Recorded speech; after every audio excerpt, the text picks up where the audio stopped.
Welcome back to Navigational Mind. I'm Dr. Toy Oyelese, and today we're going to explore something I see in almost every conversation: internal conflict. If you listened to the last episode, where we talked about how clarifying your thoughts can turn mental fog into something workable, then you'll notice we're building on that same foundation. But let's pause for a minute. What exactly is internal conflict anyway? It's not, as we often imagine, some kind of battle between good and bad, or logic and emotion. I like to think of it sort of like a house. You've got different residents living together, desires, values, priorities, that all want a bit of room. Conflict, then, is more like housemates negotiating who gets the shower first in the morning, not enemies locked in combat. Sometimes it gets noisy, but, well, that's just a house being lived in, isn't it?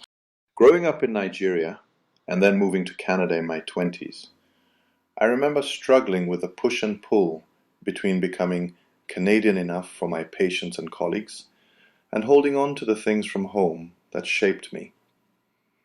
It would be easy to label that as inner turmoil, but honestly, it was just a conversation, sometimes tense, sometimes silly, between the part of me that wanted to belong and the part that was homesick for jollof rice and familiar accents.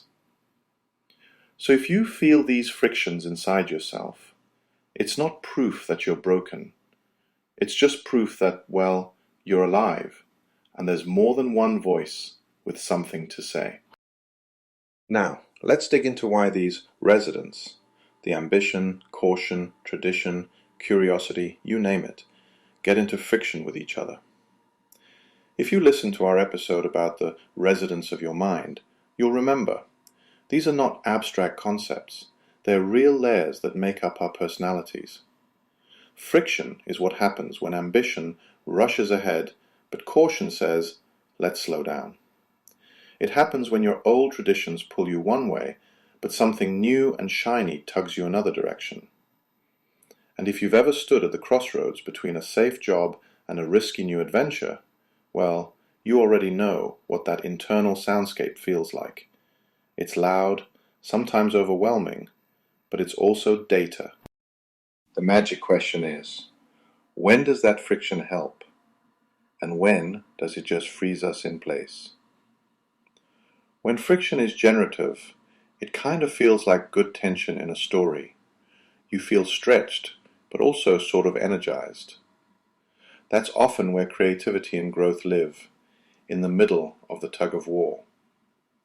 On the other hand, there's the kind of friction where you just go around and around, like a car with wheels spinning but getting nowhere. That's the kind that leads to paralysis, or sometimes sabotage, where you unconsciously start making choices that reinforce your stuckness.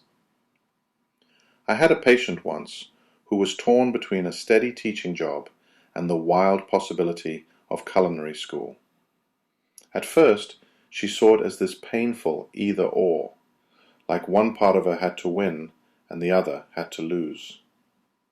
But as we talked and kind of mapped out what each part was actually seeking, stability here, adventure over there, she stopped seeing it as a war and started seeing it as dialogue. That shift, oddly enough, brought a kind of peace even before any decision was made. So, how do you actually work with these disagreements inside yourself, instead of just slogging through or trying to shut them up? This is where curiosity becomes your best tool. Less judge, more scientist with a magnifying glass. When something inside me bristles, like say, when I'm avoiding a call I know I should make, I pause and ask, what is this really about? Is it fear speaking, or is it some value that's nudging for attention? Sometimes the resistance is fear-based, your mind tossing up walls to keep uncomfortable feelings at bay. Other times, it's direction-based, signaling that something fundamental is shifting, that your priorities or values might need to be re-examined. The trick is learning to tell the difference. And here's a little practice I lean on. Whenever I'm in the thick of some internal chaos, I'll grab my old camera and go for a walk. There's something about physically changing your angle, framing the world through a lens, that opens up a new way to glimpse what's going on inside. You don't fix the tension, at least not right away, but you start to see its outlines, the textures.